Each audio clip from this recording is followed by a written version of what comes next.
Whovians, hop in your TARDISes. You're listening to another episode of Doctor Huh?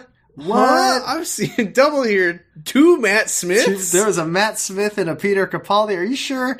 And I couldn't tell. Why is does he teach PE or does he teach maths? I can't tell. I don't get it. Nobody can understand. And what do they mean when they say marking? Folks, we're here to, this is a randomly selected Doctor Who podcast. Random order. Sure. I'm sorry. I didn't mean to undermine you. I'm sorry. It's randomly selected. We randomly select our episodes. Yeah. This is and a Doctor our Who randomly randomly select to listen to us for some reason. Our listeners randomly select the time where they decide to turn off our podcast and never turn it back on. Oh, I made it 3 minutes in this time. Oh, well. I'm your disruptive influence, Jordan. And I'm your very disruptive influence, Sam. I feel like from our kind of rapport with each other, it should be the other way around, but I go first. This Jordan, week we're talking, yeah. I've got some bad news. Rest in peace, Peter Capaldi. No, what? No, don't say that. No, but almost rest in peace me. I had a near-death experience today. You were watching, can I guess what happened? Okay, yeah, sure. You were sitting down to watch Doctor Who, turned on the TV, and you had your volume up a little too high so that the BBC logo at the start of the episode just burst your eardrums and shattered every window in your house. Was that it? Well, first of all, you know that I stand up to watch the show.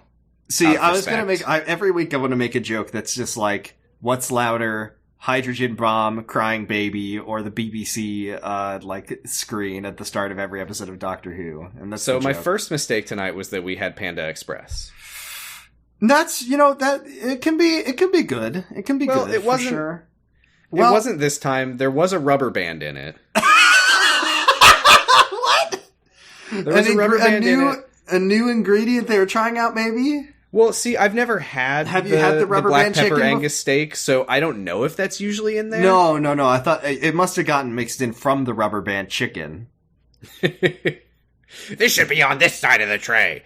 Yeah, I didn't like it. I caught it with my eyes before I caught it with my mouth, thankfully. I didn't end up eating the rubber band. I did think the steak was weirdly chewy and rubbery, though. That's probably nothing.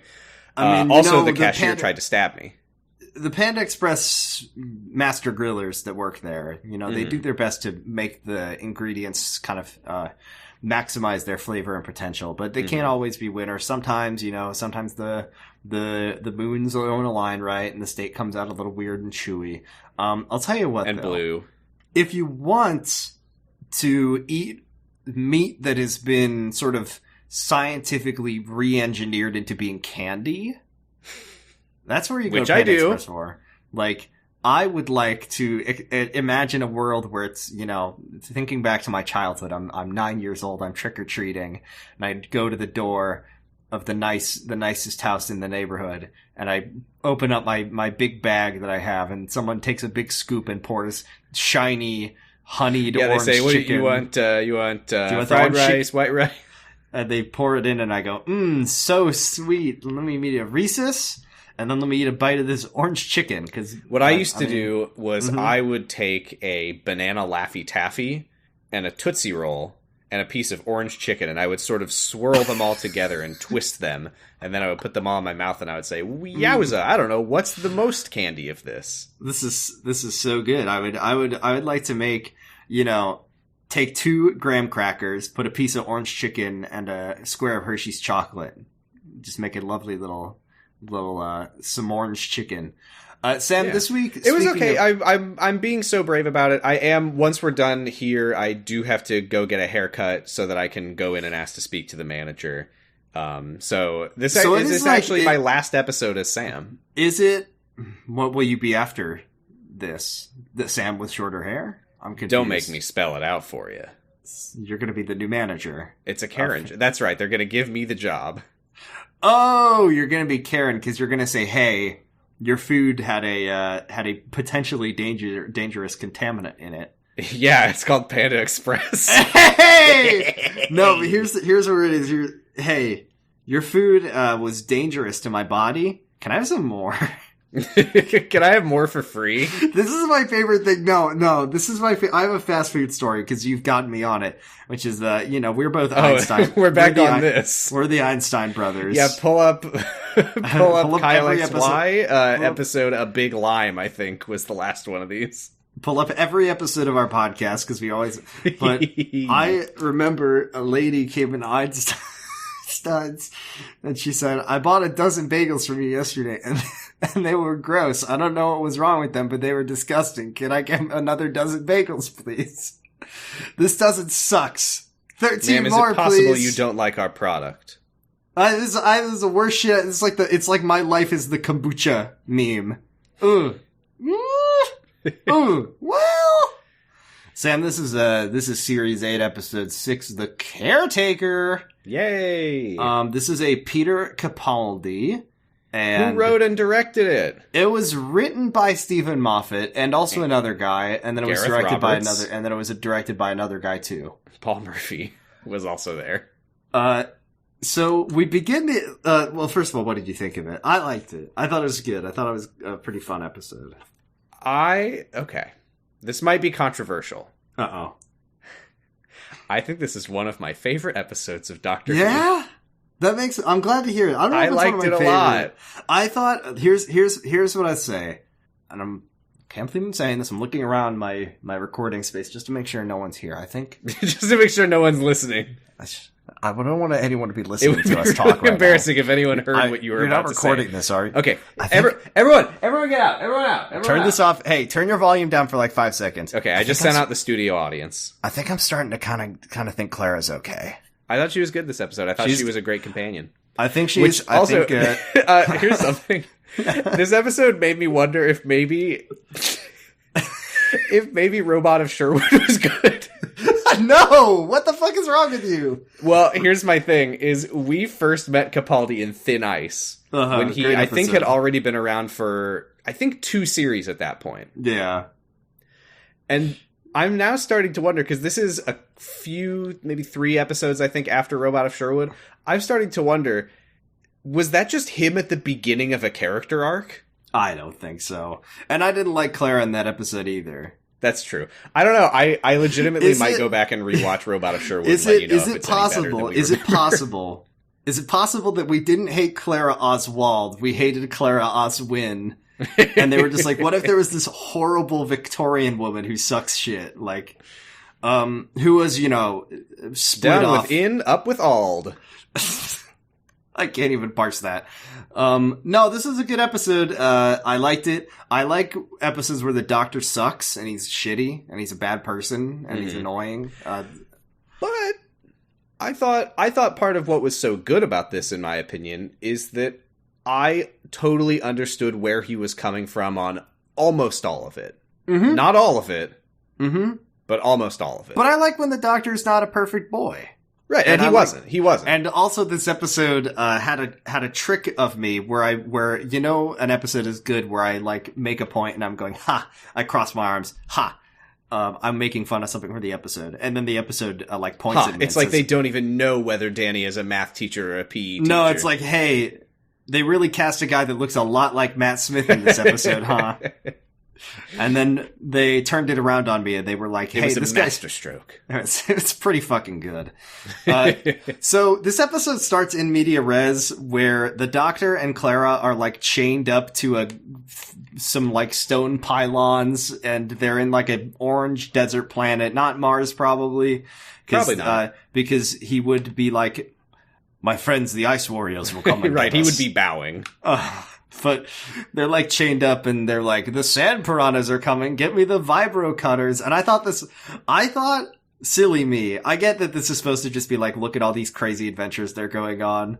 I thought this was like in media res, we were going to see how they got to this scenario. Which is very funny considering that, I mean, obviously you would have no way of knowing this, but yeah, this does get wrapped up in about 15 seconds, which I do love the idea that the previous episode would have been like, next time on Doctor Who, how are they going to get out of this one? And then they just are out of it. The episode begins with this montage of like Clara. We actually, I like this because we talked about this when we were talking about In the Forest of the Night. Yeah. Like, how in the world is Clara managing to live this life where she's just going back and forth between being a normal woman and teacher and then going on a crazy, dangerous adventures with the Doctor? And this montage shows us.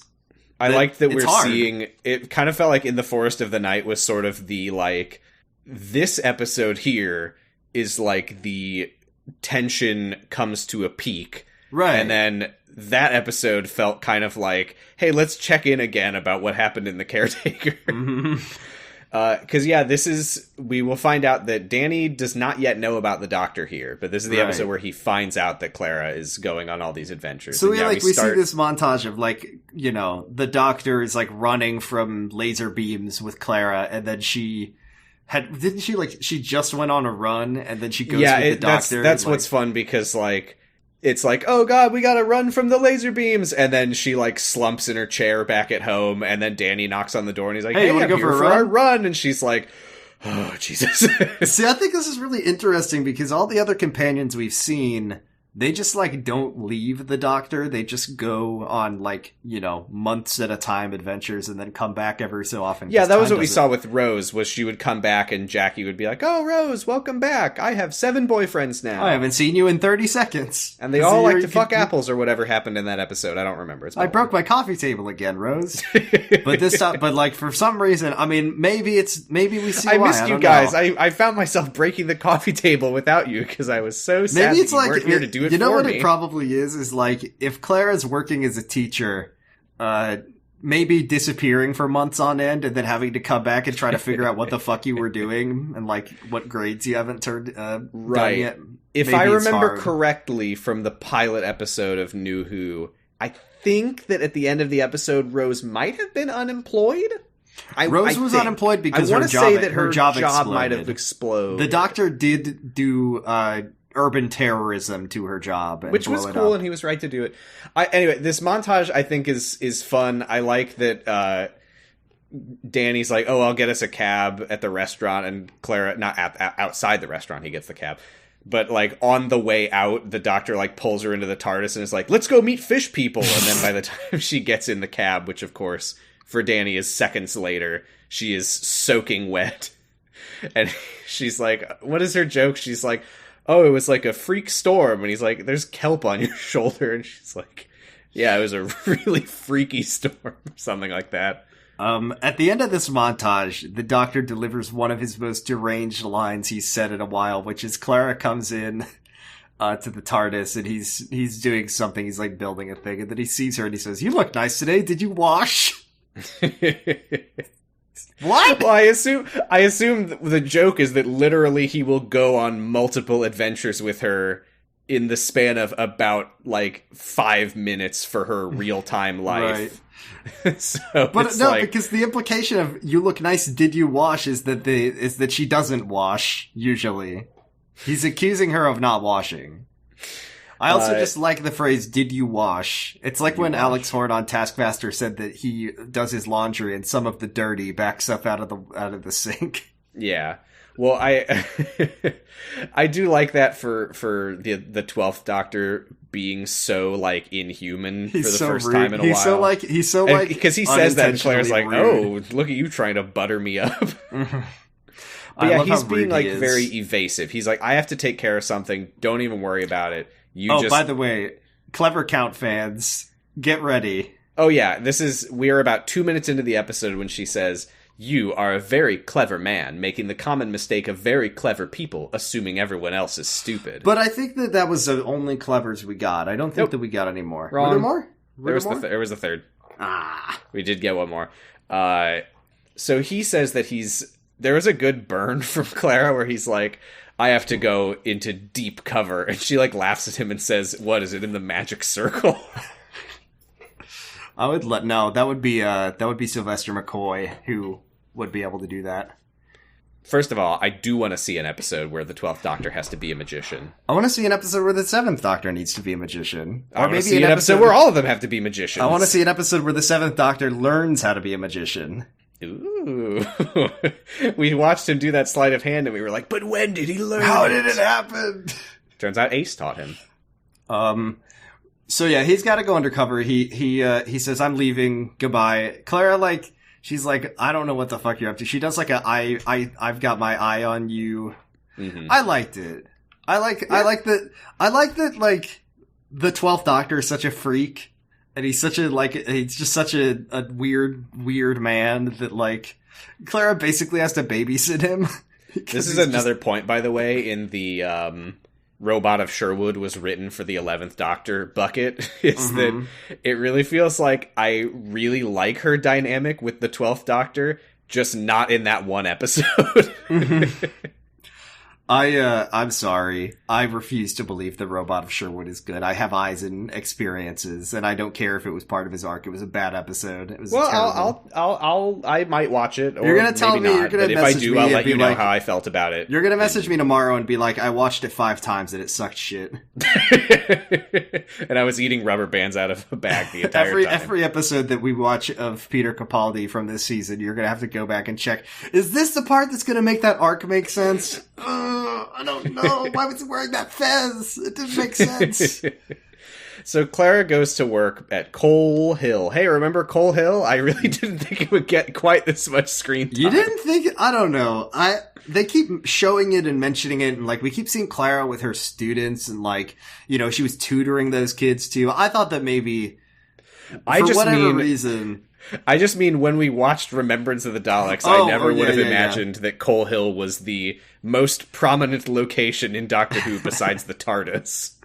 I guess so. I mean, I guess it's all a throwback to the first episode, right? Yeah. Okay, well, this is weird. First of all, some girls are, like, giggling when Clara talks to Danny, and they're like, ooh, Danny and Clara kissing each other. Clara's like, do you think the kids know? Yes. But Danny says something weird that I didn't understand because I assumed that he knew about the Doctor at this point, where he's like, oh, you've been wearing any space helmets lately? There was a lot. No. I feel like we haven't seen the episode where her and Danny meet, and she was wearing a space helmet. Or she probably did have a space helmet, and she like tried to play it off. It was for the school play. It was. We'll talk about that. We're doing we're doing Macbeth in space. So she tells him, like, oh yeah, sorry, I've been really busy with something lately, and that's why I've been so weird. And sometimes I will get a tan in the middle of dinner. I'll come back and I have like one. I have like one beautiful shining day to hang out with you. And they go to a staff meeting, and they are introduced to the temporary caretaker, John Smith, who winks at Clara and says, question for you. Most people just call me the Doctor. God, that was so fucking funny. Like, what the fuck? No, I have a question for you. Have we seen an episode on this podcast where the Doctor refers to himself as John Smith yet? Because that's like not that's his go-to. Oh, is that like a recurring thing? Yeah. He no, this is the first I've seen it. I'm kind of amazed that we've made it so far in without ever hearing him say John Smith. But yeah, this is what he I'm always... amazed that we've made it so far without getting, season 4? I just I do like, you know, this is the name he goes for whenever he needs to have a normal, a conspicuously normal human name, but then Peter Capaldi is just such an alien man that he's just like, I'm the Doctor. Yeah, and then he winks this is great, at Clara. Though. I like, you know, this is such a consistent trait of the Doctor at how he feels about humanity, and the fact that he's proven right every time is that because Clara was like, oh yeah, like you could ever go undercover anywhere, right. Get real. But he introduces himself as the new caretaker, and he's like, all right, everyone, anyway, if anyone needs anything, you can come to me for anything. Everyone's just, like, shuffling out of the room. And by the way, I am undercover. I know Clara. I am an alien. I am not of Earth. And everyone's like, bye. Yeah. Who let this weird man in? And yeah, he, like, smugly smiles at Clara and is like, yep, I am undercover here as the fake caretaker. And everyone's like, bye. Bye. Gotta get to work. There's some spillage in the hallway. Please clean it up. Oh, I just threw up. I threw up, Doctor. Doctor, I threw up right here, right now. Clean it up, please. I like it. Is it in this scene when he's like, I'm the caretaker. I have a brush, see? This is my brush. I can't remember. It's a good line. That's some Psychonauts shit. I am the caretaker. Here's my brush. So Danny then pulls Clara aside afterwards and is like, did you know that guy? I think he winked at you. And she's like, that just seemed like sort of a general wink. I love that. This is sort of a wink to the whole everybody in the room. I think she calls it a welcoming wink. Looking forward to working with all of you, and looking forward to winking at all of you. I would love to introduce myself to some new coworkers and be like, looking forward to working with all of you. Can't wait to be here. Wink! I'm gonna love being here. Wink! I think that guy's planning to jerk off at work. I'm definitely not gonna beat my meat in my janitor's closet. Wink! So what was that fucking... There was that guy on the F+, the Work Jerk 23. Oh, God. Clara runs back into the staff room and is like, hey, what did you do with the caretaker? I love this part where Danny says, hey, do you know this guy? And she says, no. Now, if you'll excuse me, I'm going to run in there and yell at him for a few minutes. I am going to assume that Danny walked away before this, but who knows? Who can say? I'm going to go wink she at runs this back caretaker. in and she's like, what did you do with the caretaker? And he's...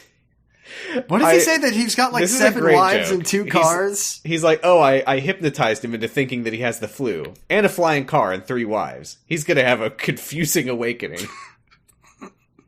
It's so unnecessary. Why would he do that? Why is he like this? I love him. He's so good. That's the thing with this guy. You can't tell if he's joking. Did he actually do that? I kind of think he did. I think he did. I don't know why he would, but I think he did. Oh yeah, and this is where Clara's like, okay, you're gonna tell me what the hell is going on. Are there aliens in the school right now? And he says, yes. Me. Go away.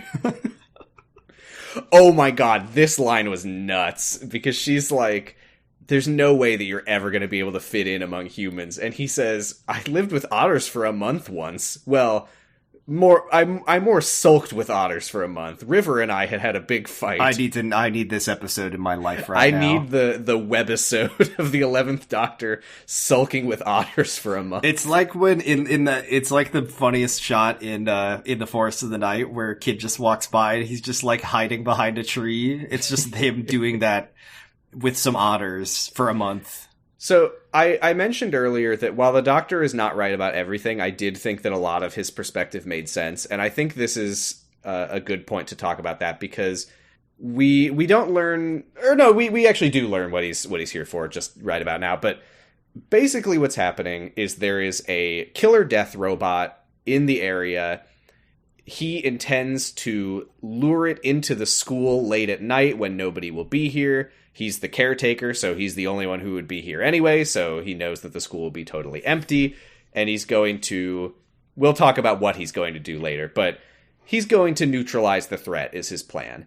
And basically what I thought was good about this is that the threat itself, the monster of the week, is kind of a non-entity in the episode. Right. It's just like a thing that they need to deal with that creates drama. Right, but it worked for me because it was in a way that lined up with everything he was saying, which was like, I don't need your help for this. Like, this is a delicate situation. If it's handled improperly, it could become a huge threat. But if you just let me do my thing on my own, it's completely, absolutely fine. And I thought that made perfect sense when we get to see more of how they end up handling it. So I did feel like it was totally justified when he was like, seriously, leave me alone. You're gonna make it worse. I was gonna say I don't know why the Doctor didn't just communicate to Clara, but also that's not his I mean, that's not what the Doctor does. He's not the best communicator. He's not a communicator. I think anyone would agree. I think if he had said, "Hey, I'm dealing with a delicate threat, and I need you to just go about business as usual. Here's what's going on," that would have resolved a lot of conflict. But I think that Clara actually probably wouldn't have accepted that. I think she would kind of try to get involved. I'm not a freak from outer space, so what do I know? But I have to ask. I think that is something that's interesting about their dynamic, and I do think it's really interesting seeing the companions who know multiple versions of the Doctor. Yeah, I think there is an interesting tension where it's like she's been on adventures with him, and is very much still adjusting to the fact that this is a very different man. Very different man. Yeah, I think that's cool. He went from a quirked up emo poetry together. He went from a quirked up white boy to like a horrible weird old man. A freaked up white man. A freaked up white man. Is that the episode title? That might just be it. Well, we'll see. So then we go to a police officer who finds some Coal Hill kids loitering. I think they're playing Pokemon Go or something. Who cares? They're playing video games when the writer doesn't know what a video, and it goes like blast the guy, and it goes pew pew pew. Get axe guy in the corner. Yeah. So he says, "Oi, you fuckers, you get out of here." I have to ask a question. Was this episode a little bit racist? Was this episode a little bit racist? Because we see lots of Coal Hill kids. And 2 of them are like cutting class to play video games, and a police officer goes and yells at them. And then the other one is described as a what was the phrase? A disruptive influence. A disruptive influence. And those are the only three black children that we see at Coal Hill. And I feel like I would be remiss to not bring it up that it did raise an eyebrow slightly. And nobody said. I hear you. I will say we have seen other kids from Coal Hill. And I think they're all kind of just like this, it seems like.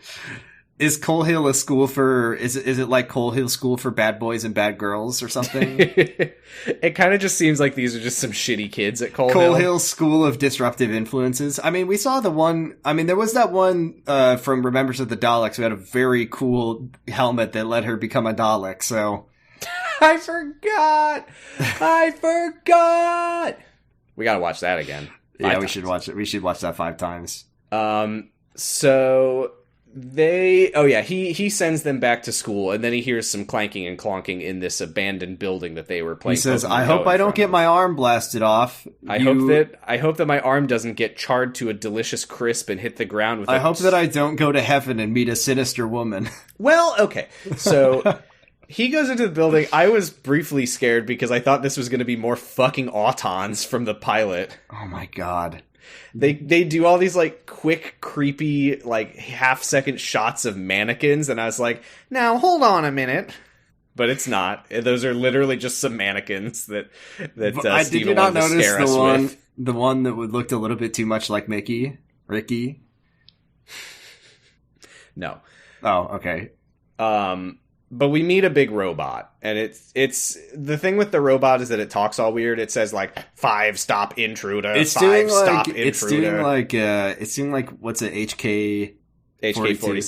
HK-47. I wish. It's like where it's got to like state its emotion at the beginning of every sentence. Is that HK threat?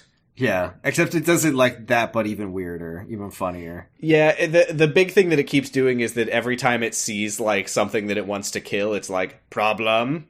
Solution. And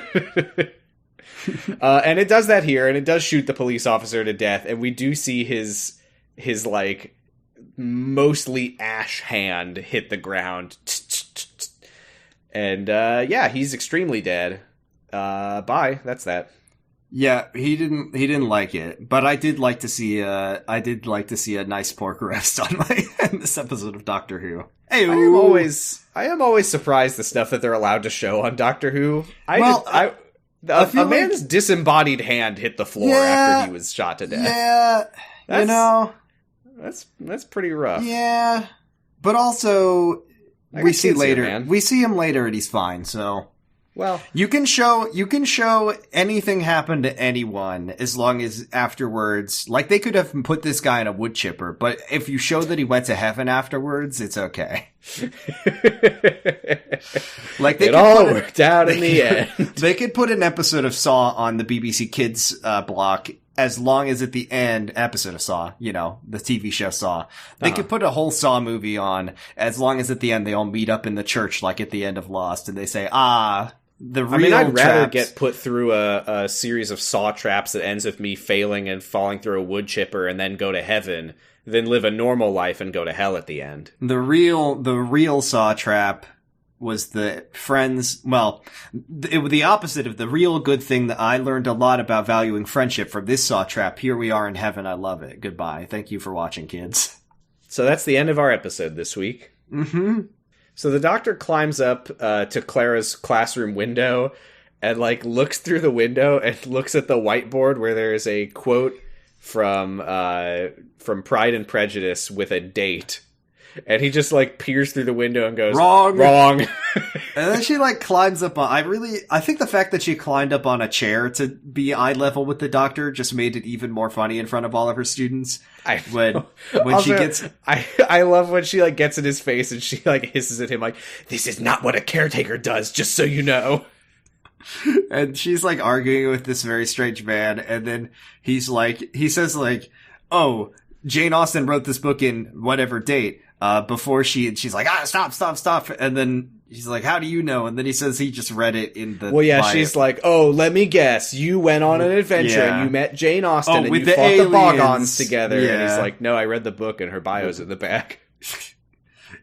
You fucking know. You know that there's an episode where he goes and meets Jane Austen and fights Bogons with her, though. Oh my god. Maybe it just hasn't happened. Maybe it just hasn't happened yet. Maybe it's one of the lost episodes. We'll never see. No. Maybe in maybe episode 7 of this season, the next episode, she's like, "Do you want to go meet Jane Austen?" And then the Bogons show up, and then she goes, "Huh? What?" I would love for them to do that shit where they like just. I mean, I guess they kind of have just digging through like old serials and being like, "What can we make come back?" Yeah, I guess that's most of what they do. And then when specifically thinking of like vague allusions to things that might happen someday. What if a Rutan came back and it was like a green blob and then it said activating true form and it was just a fucking sexy lady with huge tits. Yeah, or like they're on the TARDIS and someone pulls open a drawer and bones fall out and they're like, "What's that?" And he's like, "Oh, that's just Leela." She didn't know that the door was pushed to open and she starved in there. Okay, our most recent Patreon bonus episode on patreon.com/pottingbros They're so mean to Leela. Was about The Invisible Enemy parts 3 and 4 of 4. And all this time, we've been making all of our little jokes about how stupid Leela is based on parts 1 and 2. Okay, for context, for people who don't know, because not everyone listens to our Patreon, not everyone's watched Classic Doctor. Leela's character is that she's like a primitive woman from an alien planet. She wears like this like tight-fitting like leather. She's wearing like dress. Skins. She's like a huntress. She's like a huntress, and she's always saying "unga bunga" and things. She's kind of an unga bunga lady, but she's not stupid. And several times her ideas, the Doctor uses her ideas to save the day. I mean, we've seen 2 serials with her, and in both of them, they've won the day because of her. And then the Doctor says that he came up with it. But it's just, yeah, they talk about how stupid she is, and we joke about that all the time. And then I think in my head, like, we really, really overdo it on that. And then we watched Invisible Enemy parts 3 and 4, and I was like, God damn, no, I was wrong. I forgot. They're way meaner to her than we ever were. Oh my god. Respect for Leela. This is why we named an award after her. She deserves it. Which, by the way, someone might be getting that award this week. Just saying. It's the Doctor. Yeah. So, yeah, Clara kind of embarrasses herself in front of the kids. I did like the one loser because Clara's like, I gotta go figure out what the heck's going on. And she like runs out the door when the bell rings. And one kid is like, Miss Oswald, any homework? And she's like, come on, kid. I'll tell you something. I definitely did that. I definitely had that conversation with a child one time. Are you going to give us any homework today? Do you want homework? Don't ask. Don't ask. Yeah, she's literally like you're such. I think she calls him a sucker. She's like, don't be a sucker. Oh yeah, that kid's getting beat up after this. Oh yeah. This is a private school in England. That kid is dead tomorrow. They're putting that kid in the room with the alien, and he'll also go to heaven. They're putting him on a plane to do Lord of the Flies alone. I can't wait for our listeners to understand why I keep talking about the people going to heaven this episode. It's a great place to go. So she goes looking for the Doctor after class. everyone is like stopping her in the hallway and being like, "Oh, Miss Oswald, could I blah blah blah? Miss Miss Oswald, could you come to the whatever?" And she's like, "Yeah, sure, all of that, yes, absolutely, for sure." She finds the doctor like looking in like some kind of like a electrical panel and seemingly just like hacking some wires apart at random. And she like the way she tries to get over to him is very funny because she just like picks up a watering can and just like pours water all over the ground as she walks over to the doctor. I'm just watering the gravel. I'm just watering your shoes. Definitely not trying to talk to the caretaker for no reason. Because he's talking to Danny and Matt Smith. Wait a minute. Okay. It's not Matt when Smith. I saw this guy, I said, this guy looks like the person, he looks like the 11th Doctor in like the Doctor Who West End stage play. He looks like if did like a face merge between Matt Smith and Eddie Redmayne. He looks like a guy playing Matt Smith playing Doctor Who. Like he looks like when you see Doctor Who live. Yeah, that's what I'm saying. It's the Doctor Who play. Like this is the guy they got to play the Doctor because he kind of looks like Matt Smith. This is the guy that you go on Tumblr and you find out that there's like a dedicated fan base for this guy you've never heard of, and you were like, who is this? These people are like, oh my god, when Edward ate that apple, like everyone's like losing it, and you're like, who is Edward Harrison? And then you look it up and you're like, he played the 11th Doctor. This guy, Doctor by the way, Who is live. Yeah, what? he's Matt Smith from a distance. But his name is Adrian. He is wearing a bow tie, by the way, just to make it even more like this guy looks so much like the 11th Doctor. Yes, and there is a point to that, and it is very funny. It's very funny. So the Doctor is talking to this guy Adrian and Danny, and he is trying and failing to process the fact that Danny, who he's learning is a former soldier, is a math teacher and not a PE This teacher. was, to be honest, and you know me, I love when Peter Capaldi's a rude freak. This was, like, too much for me. It was kind of funny the first time he did the joke.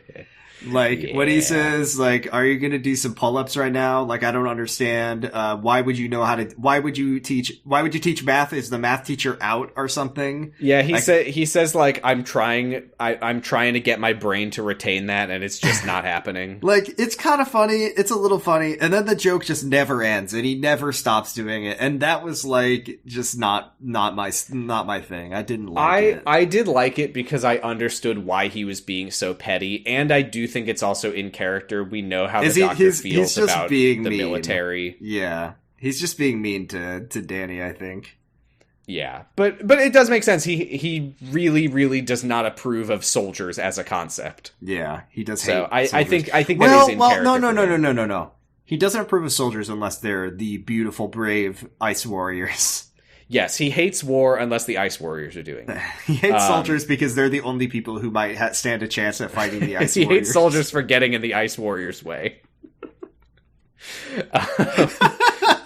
So Danny leaves, and after he leaves, and I think Adrian also leaves, Clara is like, oh, his name is Danny Pink.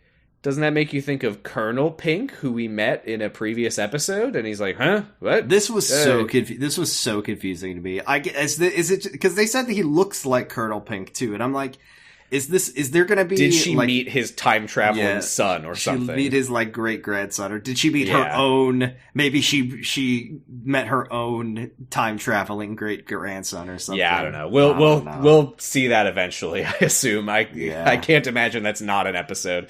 Don't you remember Colonel Pink from the webisodes? Remember when you met, what if every time the Doctor met, like, Clara lookalikes or different Claras, they were just in webisodes?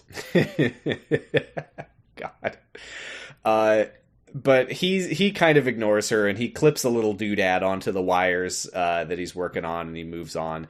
And he asks her about the guy that she's seeing. And I think, if I remember correctly, I think she thought that he didn't know, I think is what's going on here. Mm-hmm. And she's kind of flustered, and he's like, oh, please, come on, I can tell. And then the other guy, Adrian, comes over looking like Matt Smith, and she, meanwhile, is very flustered because the Doctor is in her place of work, and it means that the children are in danger. So he sees her looking very flustered at this guy who he thinks looks like his past self and goes, oh, Clara. You know what? I'm really happy for the two of you. And Clara's just like, okay, thank you. I found the most Matt Smith ass man. She's like, they're together, and she's like, this isn't right. I need you to put this on, and she hands him a fez. I think it's obviously it's funny that he sees this guy who looks like Matt Smith and thinks, oh, that's so sad. But I also think it's interesting because you and I don't think really truly know exactly what Clara and the Doctor's relationship was. Right. Because he kissed her, but that was a different Clara. That was what if she went back to Victorian times and became the worst person of all time? The most annoying lady. So, yeah, like, I don't know if it was really a full-on romance between the two of them, but I think it's interesting that romance, if it existed, clearly doesn't exist anymore. But I like the idea that the Doctor, as a new version of himself, would be like, well, no, I don't want to date Clara as this version of me. That's not where my head is at anymore. However, I don't necessarily love the idea of her dating someone I don't approve of, but I do think it would be great if she was hung up on my past appearance. I think it would make him... I think if I was the Doctor and I regenerated into a horrible, weird old man... not to say he's, like, ugly. He's a very handsome boy, Peter Capaldi. But, like, I think I would be very sad if I found that someone was wanting to date someone who looked like one of my previous... Like, somebody who looks like David Tennant. I'm like, I'm sorry I can't be him anymore. I fucking died 2 times. Well, I died that's twice. what I mean about, like, I get the sense that he is just so different that he doesn't want that anyway. Mm-hmm. So he's like, I don't want to date Clara. I'm a different guy now. I have a different personality, and I'm a weird alien now. However, the part of me that used to be Matt Smith is pretty psyched that she would want to date Matt Smith. Oh, I could have had a chance with Clara Oswald. It's so sad and petty in a way that I just love. That is kind of petty is a great word to describe the 12th Doctor. Rude, because like petty and weird. He thinks that it's like pathetic of her to be doing that, but it makes him happy. And also that sucks, and I love it. He's the one who's like seeing that where it doesn't exist. So right, it's like he's found out that his ex got fired or something, and he's like, poor you. He's just wearing the you're never getting over me. He's wearing the smiling mask while he's crying underneath. He's wearing a smiling Peter Capaldi mask while Matt Smith's face inside is crying. Oh my god, I would love... Nobody photoshopped that. God, I wish I could. God, I wish I could draw. God, I wish I could draw. I would draw that in a second. Oh man, we've got all kinds of merch coming out. We've got Scoopus and Gallant t-shirts coming soon, and then we have the Matt Smith crying under a smiling Peter. Okay, so he walks off and does his thing. Oh, that's right. This is where while he's setting up doohickeys around the school, he's also like cleaning. Mm-hmm. And he sees some graffiti, presumably from that girl who we saw earlier and we'll see again, Courtney, which says Ozzy loves the squatty. Uh-huh. I mean, I've heard great things. I've heard it's really good for your bowels.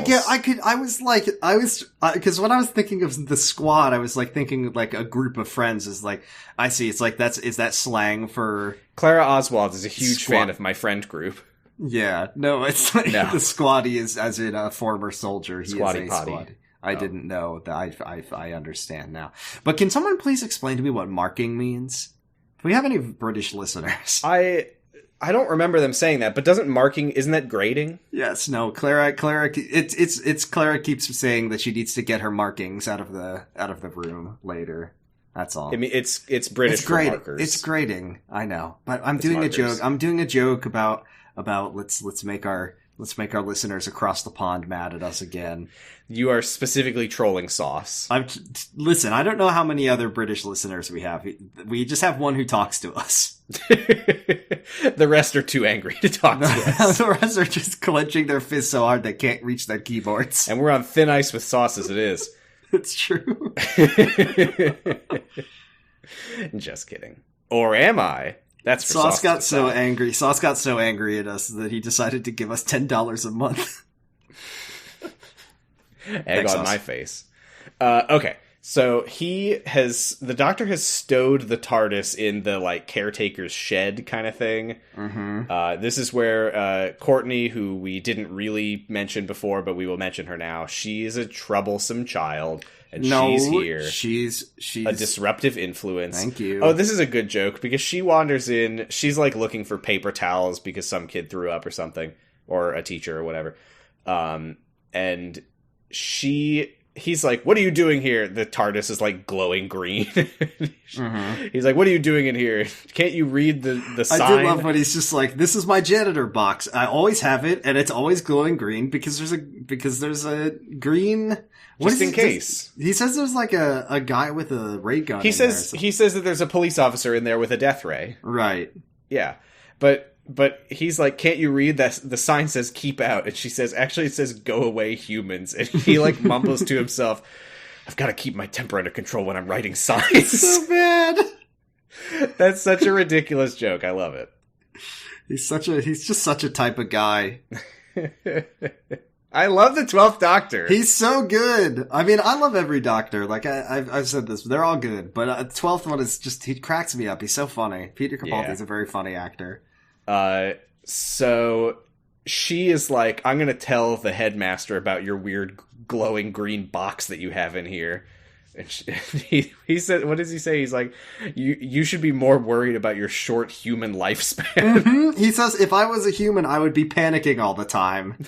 He is fed the fuck up. He is not bothering to pretend anymore. He gave up so fast. Yeah, it's very funny because he's Clara always like earlier this. was like, you're not going to be able to go undercover. And he's like, yeah, I will. I mean, it's very funny to me because the Doctor's always like this. He's always got no patience to not tell people that he's an alien. But this is the one time that he's tried to blend in, and he just can't. He cannot do it. Yeah. Because what if a human said something stupid in front of him? He'd have to correct them, you know? Yeah. So she introduces herself as first name Disruptive, last name Influence. Mm-hmm. And she leaves as Clara enters, and she says something like, did your previous companions let you get away with this kind of shit? Did your exes let you, You know what I was thinking about, by the way? We always talk about this. He should have said, well, I did blow up one of my previous companions' workplaces, so... we always talk about, like, the Doctor with this weird, like, girlfriend key to his apartment that he gives out, and I was thinking a lot about, the Snowman, which, you know, is Matt Smith sans Pons, right? And I was thinking about, you know, the Doctor always has, like, weird romantic chemistry with his companion, but then I remembered that, like, I mean, allegedly, we don't know, but we know that the Pons are married to each other. So was there, like, a weird, like, cucking situation happening with them that we... Lest we forget, Amy Pond did, like, run away from her engagement and then make out with the Doctor. In her childhood bedroom that he apparently went to visit her in a long time ago. We have seen a singular episode with Amy and Rory in them. I want to see the Ponds again. I don't know if I want to see the Ponds again. I don't remember if I liked them. But really? I need data points. I need more data. I like them. I need more data. I need more like data points. I remember some stupid things happening with them, but I mean, yeah, it was like prime Moffat era. I'm sure that a lot of shit happened with them. But we saw that was a Rebel Flesh that we saw them in. That episode slapped. Yeah, that was a good one. It slapped that Rebel Flesh, and it made a weird squelching noise that made everyone uncomfortable. I want to see more of that. I want to see the second part with the Doctor Flesh Boy. Remember that? Professor Ganger. Or Professor Granger, excuse me. Yeah, Dr. Granger. Dr. Granger, that's right.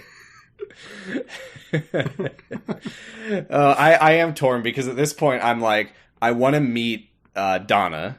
Mm-hmm. I want to see more of the Ponds. Yeah. And I want more of, I want to see Bill. More of Ryan and Graham. Yeah! I want to see Bill. I would love to see more one of Bill. But, we're in the Clara, so... I mean, at least, that's listen, not how the show works, but sure. At least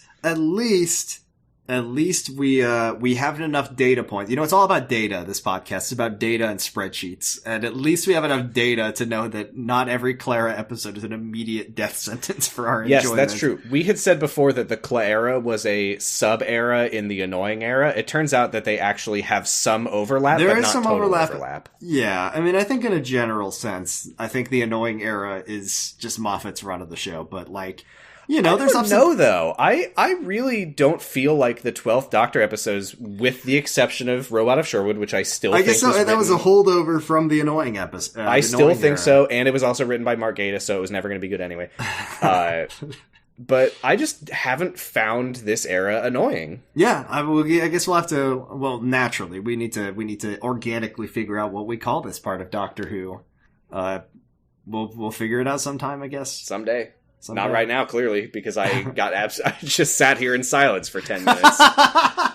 Okay, the doctor was talking to this child, and he says, and does he not just show her the inside of the TARDIS and say, "I'm a time traveler"? No, that's later. That's later. Okay. This is after she leaves. That Clara is like, seriously, what the hell is going on? And he uses the screwdriver to project an image of what he refers to as a Scovox Blitzer, which is the big robot.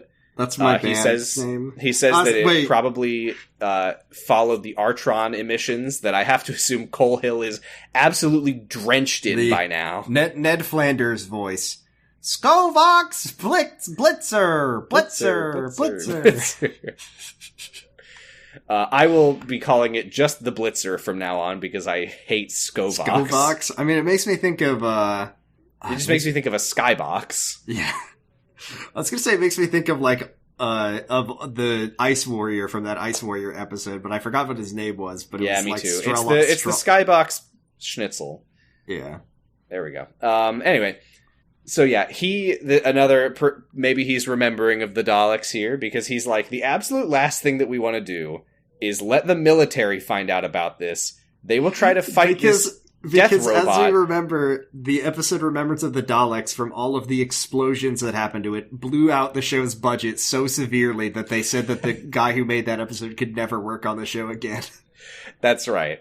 But yeah, he's like, these robots are incredibly dangerous, but also really easy to handle when you're me. So if the military try to engage it might very well destroy the entire planet. But if I deal with it, I will launch it harmlessly into the future. Which, of course, time is cyclical, and it'll meet Krogox from Rosa. Cusco. How many people are back in time? This is like well, lest we forget, Leela is from the distant future, so he's presumably trying to send it to her. So she can cut its head off? Well, either she will stab it in the neck, or it will kill her. Win-win for the Doctor. We need to keep a running tally of who is hanging out with Clasco, the time traveling racist at this point. There's a lot of dudes. It's a fucking party at this point. It's a party. There's going to be an episode where all of the people the Doctor sent back in time team up together to find a way to get back to the future and get their revenge. This is just the HFIL stuff from Dragon Ball. Mm-hmm. All the villains that he beat when he was a child team up and return to Earth only to find that they are massively outclassed thanks to power creep. Mm-hmm. And then Android 17 becomes Super Android. I never quite understood how he became Super Sam, Android. I hate to break it to you. I know the classics. Dragon Ball is maybe the classic that I know fucking zero things about. I've never watched it. I didn't mean Dragon Ball as in Dragon Ball. I'm pretty sure this was GT or maybe late Z. Okay. I mean, I don't know anything about any of them. I know Goku and I know That's Krillin. fine. I was mostly speaking out loud to myself and our dear listeners. Who do you Jordan, think, you're free to go. Okay, cool. If you'll excuse us, we're going to have a little chat about Dragon Ball. Anyway, so he goes into the TARDIS and shows off his cool watch that turns him invisible. I did like that he turns invisible, flicks her on the nose, and she's like, ow, what the fuck? Actually, hold on, is that an invisibility watch? That's fucking awesome. I really like when a person turns invisible, and then you go, wait, are you invisible right now? Can you believe it? Maybe it's like did that seriously just happen? Well, that just happened. So he explains his plan, which is let the Blitzer pick up the stench of alien tech in the form of himself and all of his gadgets and the alien or the invisible watch. And the alien time mines that he's leaving all over the place. And the reason that he has to be invisible, and this was a little bit contrived, but it's fine because there's bigger and better reasons that the invisibility watch exists for later, but his reasoning is if this robot is able to visually scan him, then it's probably all over because it will learn everything it needs to know in an instant and it will blow the shit out of him. So he says that's why it will blow the shit out of him. He's gonna love it. He's gonna be so happy. He's gonna get irrigated. He's gonna get the sloppiest toppy of his life from that Blitzer. We're making different jokes, and that's okay. Yeah. So he says that there's no less crowded place than a school at night or something like that, which I suppose makes sense. Well, the only person who's normally here is the caretaker, and I don't give a shit if he gets blown up. And that guy thinks he's got 3 wives and a flying car. Who gives a fuck about that guy? That guy's a polygamist. I mean, it's my fault that he is, but still. So, yeah, this is where he finally explains his doohickeys. They are time mines. What does he call them? Chronodyne generators or something. And they will create a vortex that will fling it 1 billion years into the future to kill Leela. So yeah, again, he insists. He's like, seriously, the best thing right now is for me to just work on this by myself. It's all good. It's all handled. I don't need anyone getting in the way. This is very delicate. So you go be with your boyfriend. I saw you looking at him earlier. And she's like, oh, I never thought you would be able to tell. And he's like, yeah, well, he did remind me of a certain dashing young time traveler. I assume this is the significance of Colonel Pink. She thinks he's saying he reminded me of Colonel Pink. Yeah, that time traveler. He reminded me of me. Yeah, this was the part that confused the shit out of me, but I don't want to go and look up this mysterious... We'll find out when we find out. Yeah, who the fuck this Danny lookalike is that they met. I assumed that it was Danny's son, dad, mom. I don't know. So yeah, but I thought this was nice is that he's wrong, but he's still being very encouraging. He's like, look, I've got it under control. You go hang out with your boyfriend. You have my blessing, Mazel Tov, etc. I think it's so great that you're dating a guy who looks just like I used to. Hey, Sam. Do you happen to remember the TV show The Secret Life of the American Teenager? No. No? Well, there was a character named Nora. Oh, God! And, if you remember, Nora said to Amy, wow, you're dating... my son's dating someone who looks exactly like his mother. Kind of sick, actually, I think she says. What a cool show. Everyone go ahead and listen to Jurgen It, and you'll find 121 episodes of hell. Oh, sorry, 120. One of them was good. So she leaves and bumps into Danny. The thing here is that they were supposed to have plans for tonight, but he says, I could tell that you were going to cancel on me, so I just moved them to tomorrow night after Parents' Night. Oh, no. And then he sees the doctor coming out of the caretaker's shed and says, what do you think of that incredibly suspicious man? And she says, well, he spoke very highly of you. And Danny's like, what? That's... what? Huh? Were you talking to the singing man? Why were you talking to the caretaker about me? What? What if the... Okay, hold on. Here's my fan fiction. Okay. In the middle of this episode, the doctor, he goes undercover at Coal Hill, and he's in the break room, and the choir teacher comes in, and it's the singing man. Oh no! And it's like, oh my god, the greatest war criminal who has ever lived has escaped. He starts having war flashbacks. He has PTSD, and he's like, no, not the singing man! I don't know why I'm so fucking obsessed with the singing man. Well, maybe someday when we get to prose. That's never happening. I refuse. No, you don't. Okay, fine. It just isn't happening anytime soon for sure. Uh-huh. Maybe someday. I don't want to promise anything, but maybe someday. So probably not. What? Probably not. What? Probably not. That night, Danny is like on his way out when he finds a time mine like on the underside of the fire alarm, and it's just like, the fuck is this thing? And just pulls it off. I hope that's okay. The doctor, meanwhile, we find out that the doctor, Clara, and Danny are the only ones still here. The doctor is leading the blitzer to the school. Danny is like trying to figure out what the heck this thing was, and he's like, I think he like hears the robot running through the school and follows it. Clara, meanwhile, is like, well, Danny canceled on me, so I might as well go on a time travel adventure with the doctor. She like goes to the shed like, well, hey, don't mind if I do. Where is he? That's something that, again, I do find really charming about Clara in this era of the Clara, is I think it's so great how we see that she has like this sort of uncontrollable compulsion that no other companion has really had, where they're like, I'm gonna fucking die if you don't take me on an adventure right now. Well, it's because usually, like I said earlier, the difference between Clara and these other companions is that usually they do long stretches of traveling and then they stop. This is like she is trying to both live a normal life and also hang out with the doctor on Lazier Lawn 99. Mm-hmm. But she just can't deal with not doing it for too long. And too long for her is like 7 hours.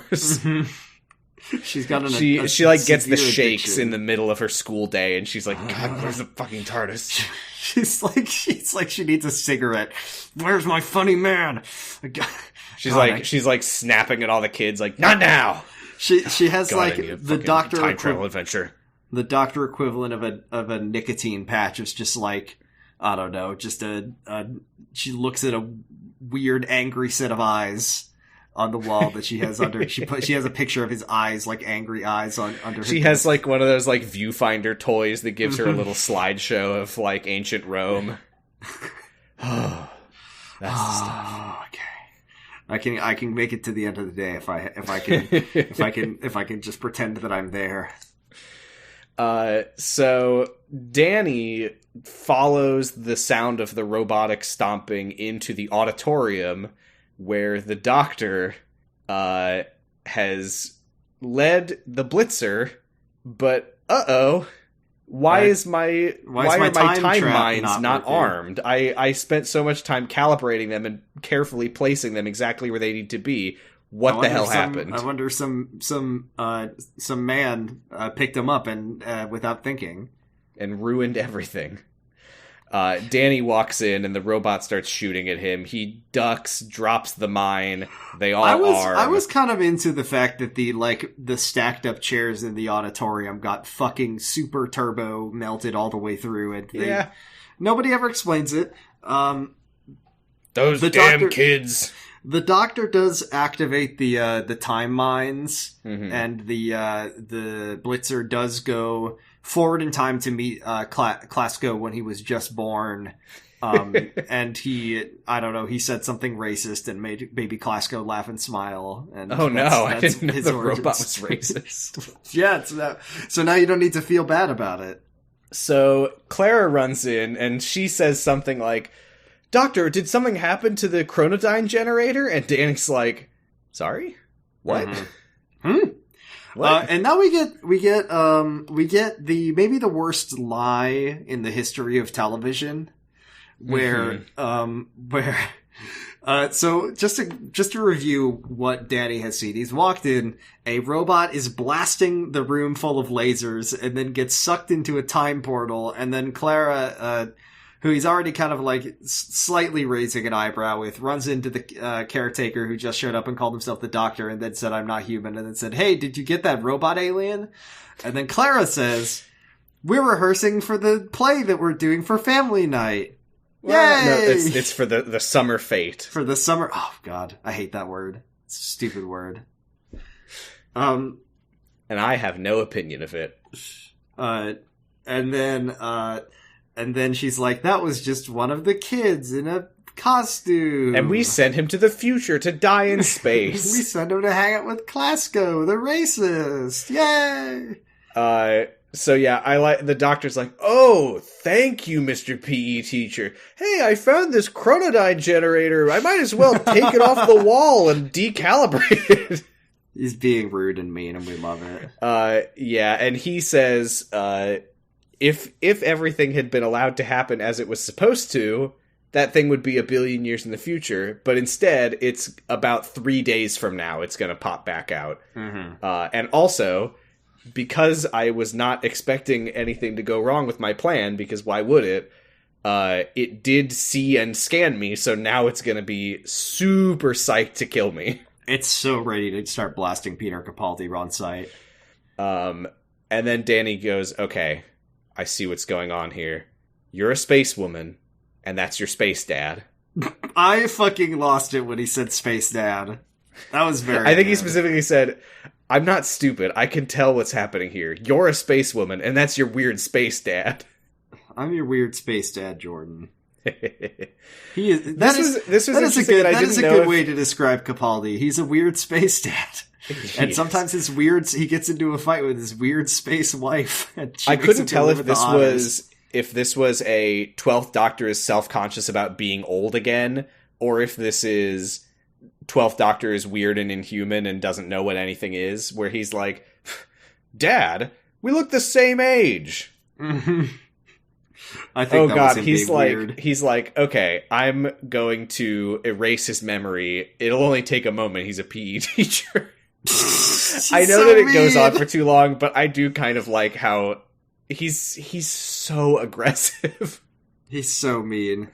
I did want to talk about the look on Clara's face when she tries to come up with a lie and settles on, it's a play. Because she just, like, smiles vacantly at him for, like, 3 solid seconds and says nothing. That was pretty good. It was pretty good. But yeah, she tells the Doctor, "This is my boyfriend, Danny. Please don't erase his memory." And he's like, "What? This is your boyfriend? Why are you going out with a soldier?" So he says, "Because I love him," which normally in a TV show, this is the moment where he would go, "What, you do?" But apparently they've already said that, so whatever. Yeah. It was weird. Probably not to a normal viewer. Probably if you watch the show in order, they probably had a moment where they but we're watching it out of order. I love this part where this sad old man has lost the plot, and he's like, "Is this part of the play?" So stupid. He's such a weird man. He's a weird. She says the bow tie guy was not her type, and he's like, "Oh, ouch." He's sad about it. Jesus. He's sad about it. Sorry, Clara. Matt Smith's like, "Sorry." Well, 11th Doctor's like, "Sorry, Clara. I only like you when you're really, really, really annoying. It's just, you just haven't been bothering me lately." So I like this part because she's like, "Okay, here's what's going on. He's a time traveler. I'm not an alien. It is true that I'm from Blackpool. That was never a lie." And I did like that the Doctor does kind of bail her out a little bit by revealing the TARDIS. Yeah, he says, "Here's the TARDIS." He does not like Danny, but he doesn't like that Clara is, like, in trouble with her boyfriend. I thought that was nice. What a great guy. What a nice guy. He's so nice. Everybody give it up for the Doctor.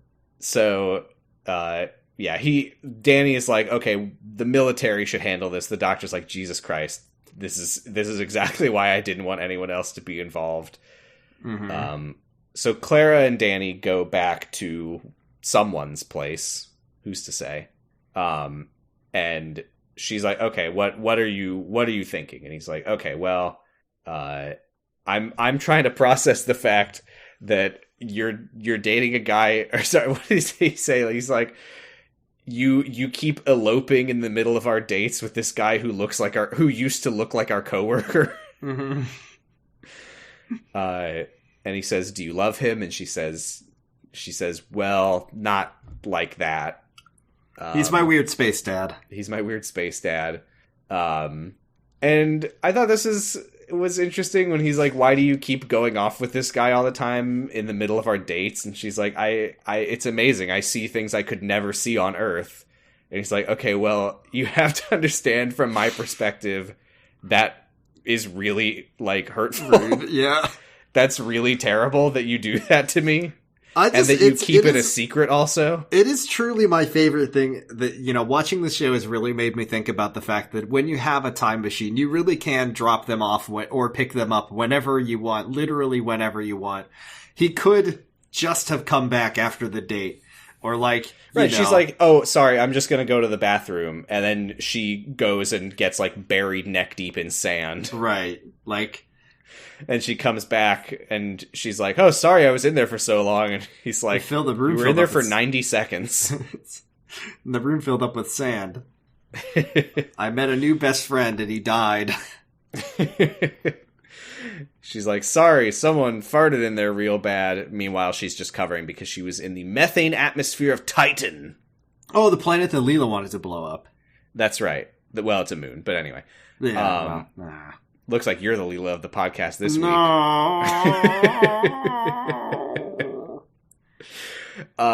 But yeah, he's like very hurt that she's been like, she thinks experiencing all these incredible wonders and not telling him. He's like, even if I don't want to see them, it's kind of offensive to me that you were abandoning our dates halfway through. She's got a problem. She's got an addiction. She needs it. And he kind of wonders, like, is there a version of you that I don't know? And she's like, no, I'm always me, I swear. Here, I have a plan. I'm going to give you the invisibility watch so that you can spy on me talking to the doctor, and you'll see that there's no, like, secret other side to me. I'm always me. I'm definitely not 50,000 other me's. I would there's never. There's only one Clara. This is one thing you gotta know. But, look, it's a terrible plan. It doesn't make any sense. The spying doesn't work if she knows he's there. Yeah, like, I promise I'm not, like, dating this old man. Here, watch me not date this old man. And then he comes in and they start kissing and she's like, wait, shit. Oh, jeez, I forgot. I was supposed to lie. Yeah, but that's something that I like about this episode is that no one is really right or wrong, and that includes the fact that Clara's plan is kind of desperate and doesn't work at all. So the doctor is like being super passive aggressive and petty, and he's like, "Oh, thank you for letting me work all night by myself, and thanks for not bringing Dave." It's the next day. It's the next day at school, by the way. If that was clear. And he sort of changes his tone. He looks kind of irritated for some reason in the middle of this, and it's like, "Hey, Clara, do you want to go watch the Thames get frozen over? Do you want to go to the Frost Fair?" Is this before? This is before. This is before but Bill. In Thin Ice, he does mention that he has been to the Frost Fair numerous times. Ooh. This is like what was the episode where he took a companion to some place? It was Gridlock. He brought Martha to New Earth, and she was like, "You brought Rose here, didn't you?" This was a really cool planet that I was at, and nobody died of a really stupid drug that they invented. I like that he keeps trying to bring companions and impress them with the same things. It's very wild. I love the idea that in the background of Thin Ice, there would be another Peter doctor. Capaldi with Clara. Well, there were multiple Frost Fairs, but still. What if he was there's a Peter Capaldi with Clara. There's a David Tennant with Rose. There's a David Tennant with Martha. There's a David Tennant with Donna, all trying in like a sitcom farce style to like lead their companions away from each other. But I mean, look, what are they gonna do? They're just gonna see another British man that they had never seen. But it's not like, Doctor, I thought that I saw you over by the chestnuts stand. You had a bow tie on. No, that must have been some other guy. Oh man, we've seen a multiple Doctor episode, but that would be very innovative. Just like, what if they were all in the same place at the same time by happenstance? But like trying not to bump into each other. Like this will just be awkward. He's sticking his head through the like muscular man body, and he sees David Tennant walk by, and he ducks his head under. In a picture you put your head in. Yeah, picture you put your head in. So what ultimately happens, because she's like, wait, what about the Blitzer? And he's like, come on, Clara, you know it's a time machine. We'll be back immediately. Like we always are when you leave in the middle of your dates. Hey, remember that one time? He's like, oh, that's so weird. You never say no. Not even the time that we had dinner together and then you had to come back and have a second dinner with Danny. And he knows that Danny is there. He's just trying to own Clara in front of Danny, and Danny turns visible and says, yeah, he knows that I'm here. He's just being clever. Ding. Ding.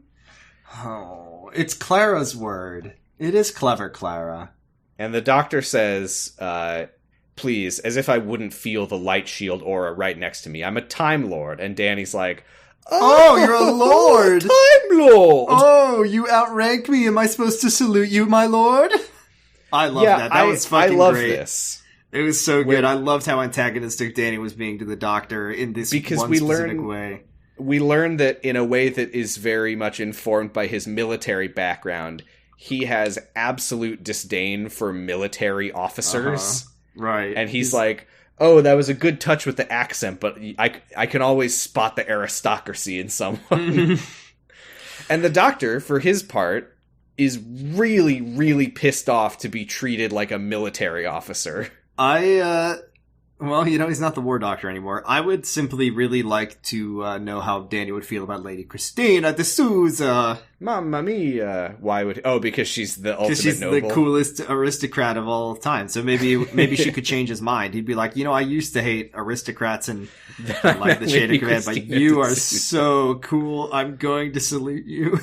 And clap. But yeah, he's like being very sarcastic. He's like, yes, sir. Am I dismissed, sir? He says something like, I'm a soldier, the Doctor's an officer, I'm the one who carries you out of the fire, he's the one who lit it. Pretty good. A good line. Pretty good. Good shit.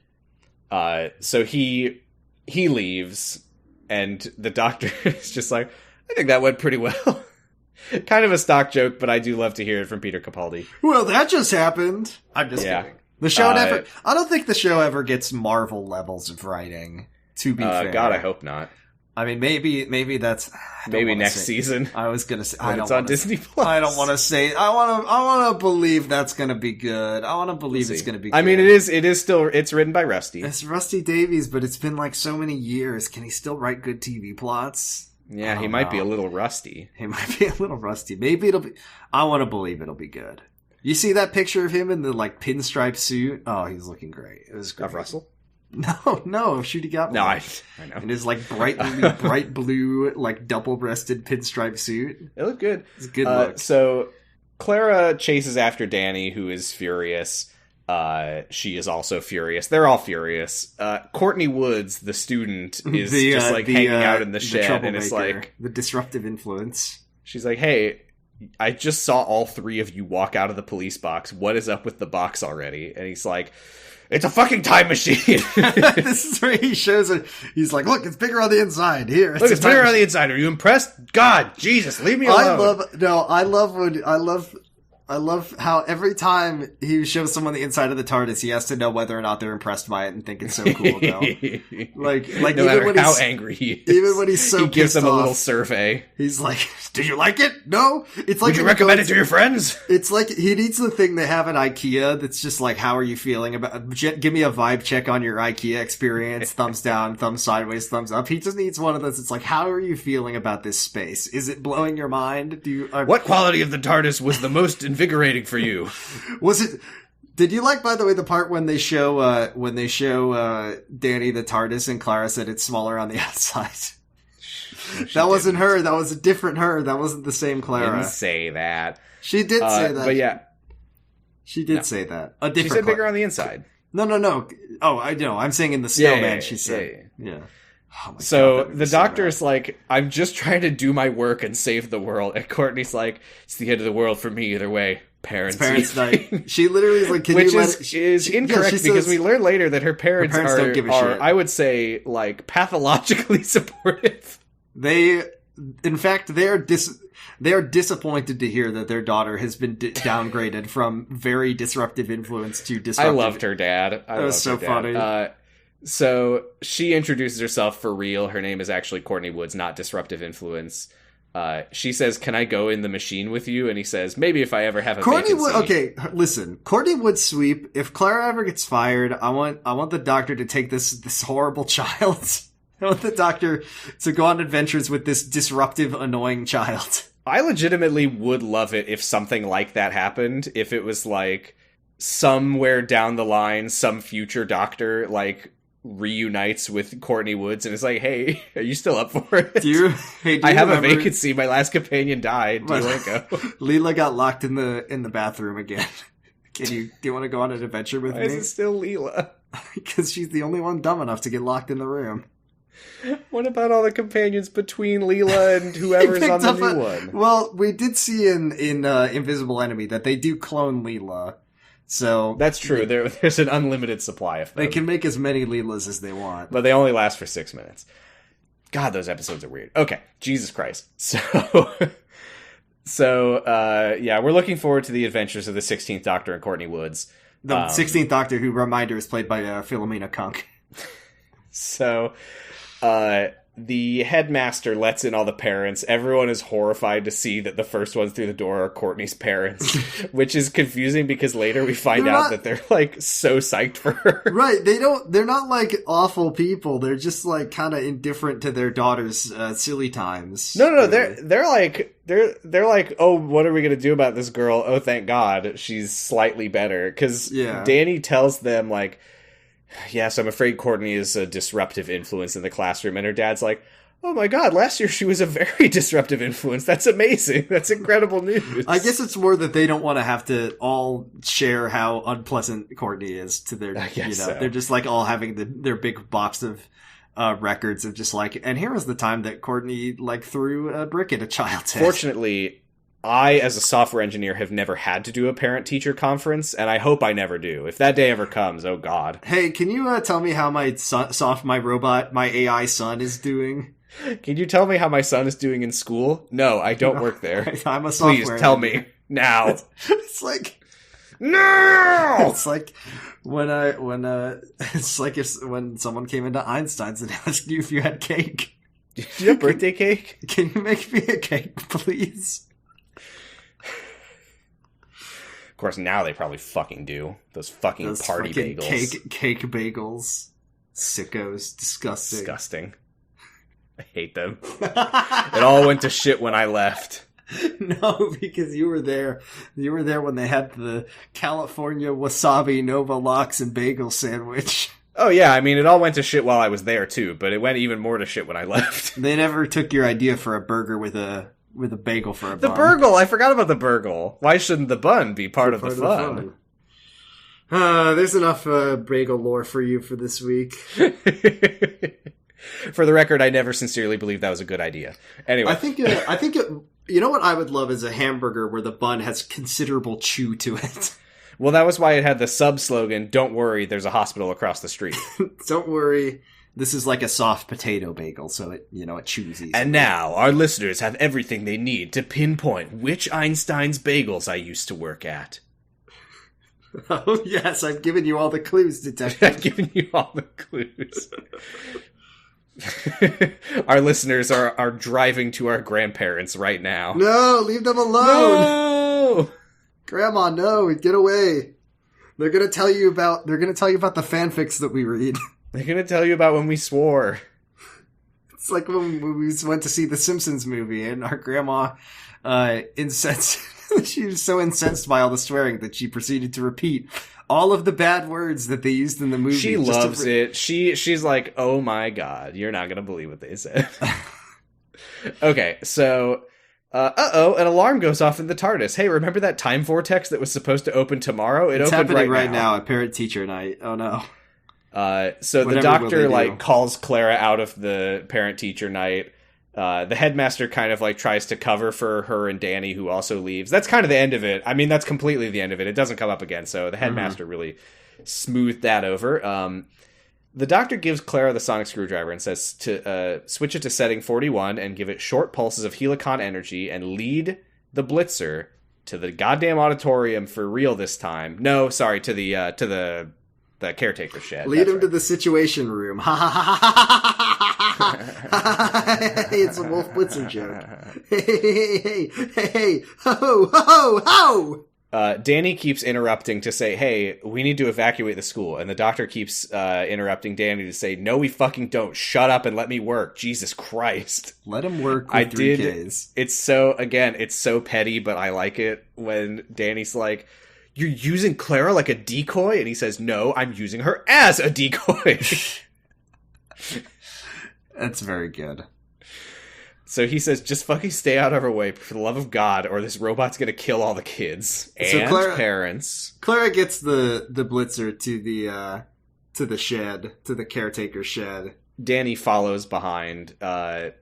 And apparently the doctor's plan was to make a Blitzer voice changing machine. Yeah, we haven't mentioned it. He's been working on a big he's got a big funny metal backpack for the whole episode. And he starts talking in the weird way that the Blitzers talk. Where he's like, analyze, stop, etc., etc.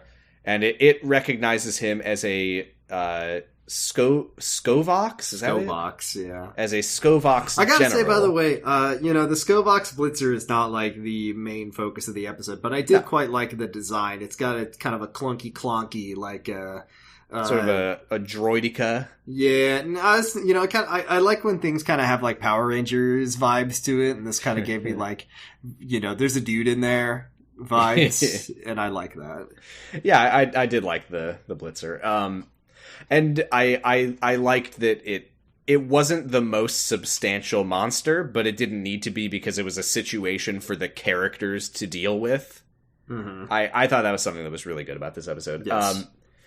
So yeah, he says that he basically has built the roughest of rough copies of a Skovox general and is just sort of puppeting it to order the Blitzer to shut down. Unfortunately, he forgot to put in the input codes, and the Blitzer starts asking him for input codes, and he doesn't have it, and the Blitzer is so sad that it's gonna blow itself up. I like though that it's I don't understand. I've received orders from my superior, I'm sure of that, but it hasn't given me the orders properly, which I just don't know what to do with that, so I'm just gonna self-destruct. It's better safe than sorry, I guess. Which again, I feel like it makes it work how the doctor keeps saying, just let me do it by myself, you'll only get in the way. This robot is fucking stupid. It's not a great robot. It's incredibly dangerous, but if you handle it right, it's absolutely useless. The doctor needs a few more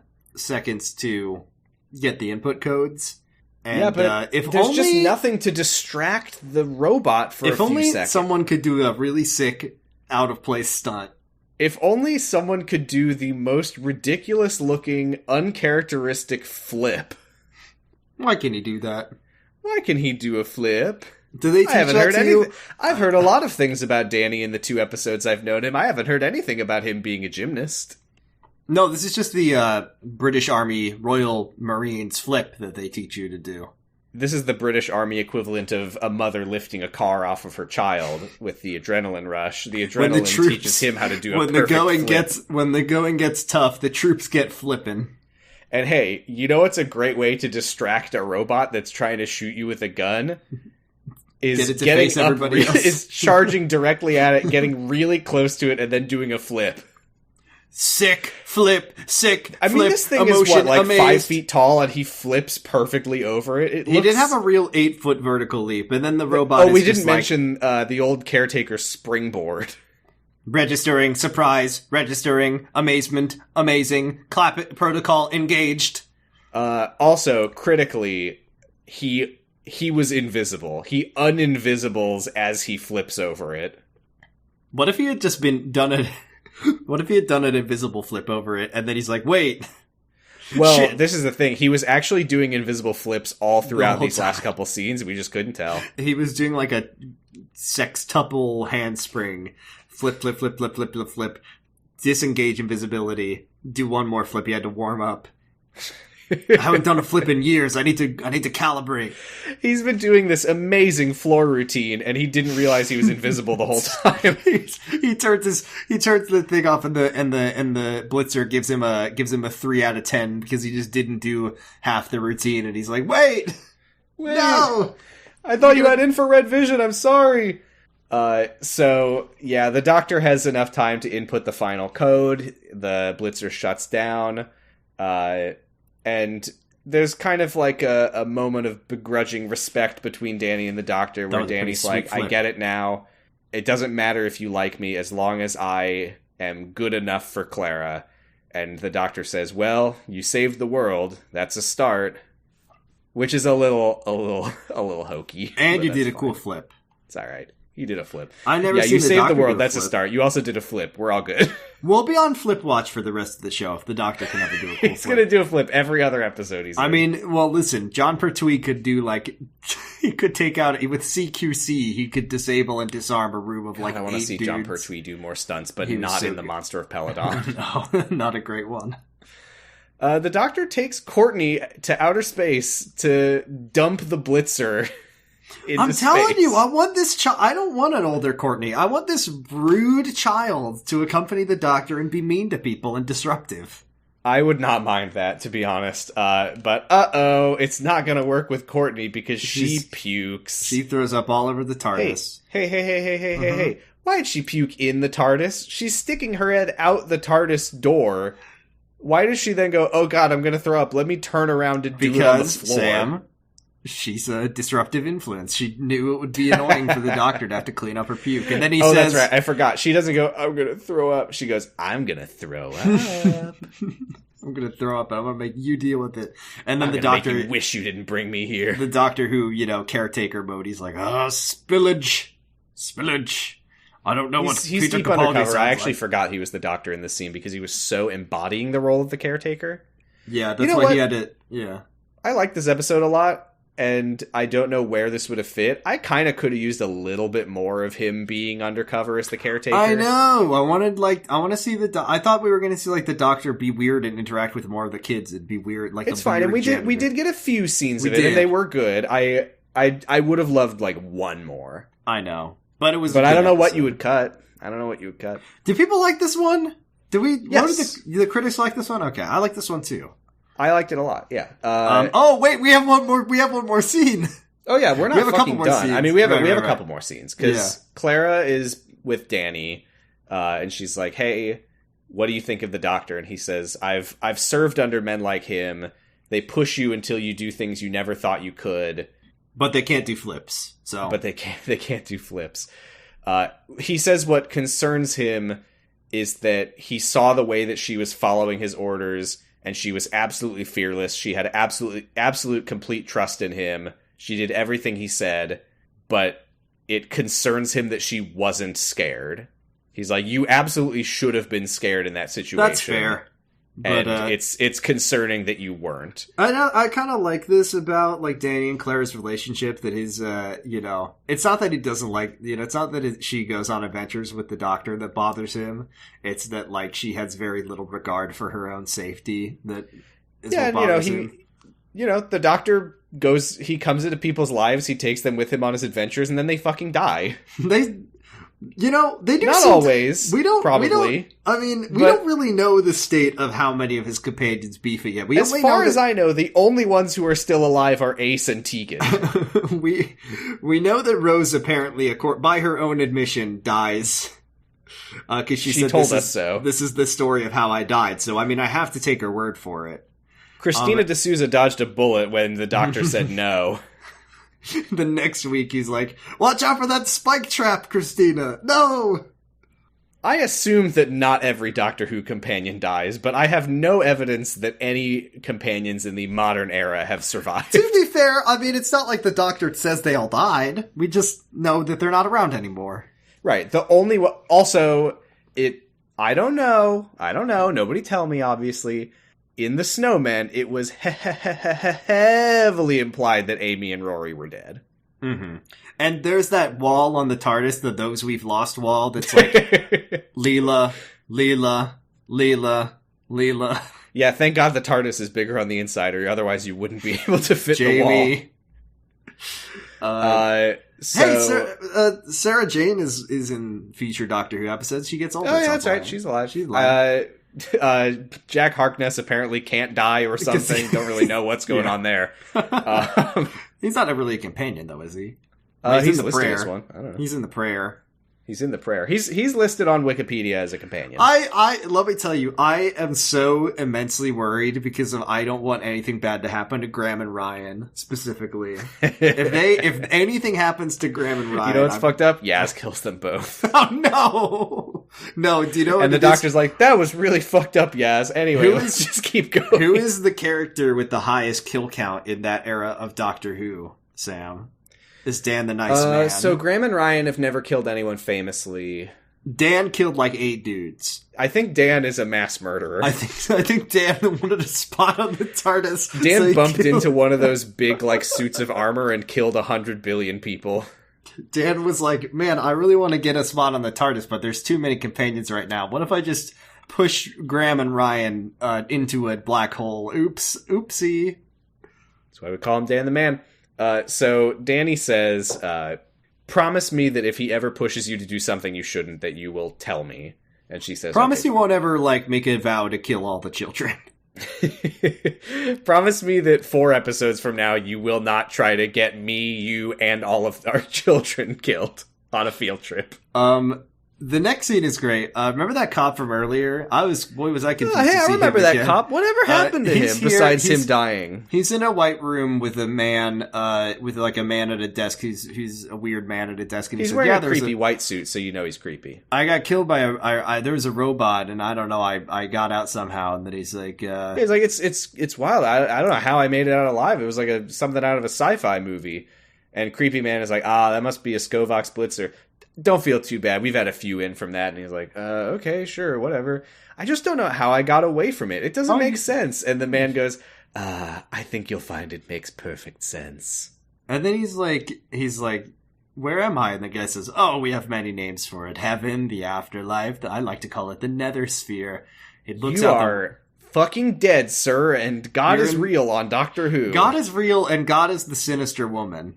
Okay, not the sinister woman. That was the woman from 42. My favorite Ariana Grande song.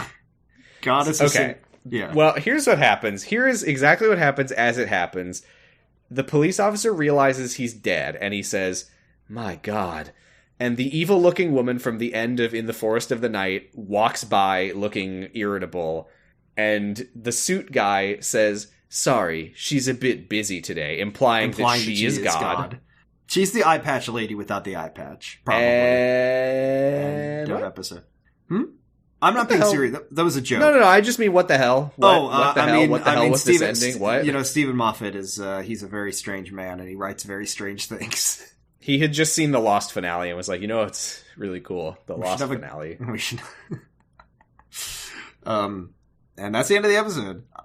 That's the end of the episode. That was a weird-ass ending, but I like the episode. I like a character-centric episode. Yeah, it was an episode about different guys. Guys and a guy who looked like Matt Smith and a guy who was a Skovox Blitzer.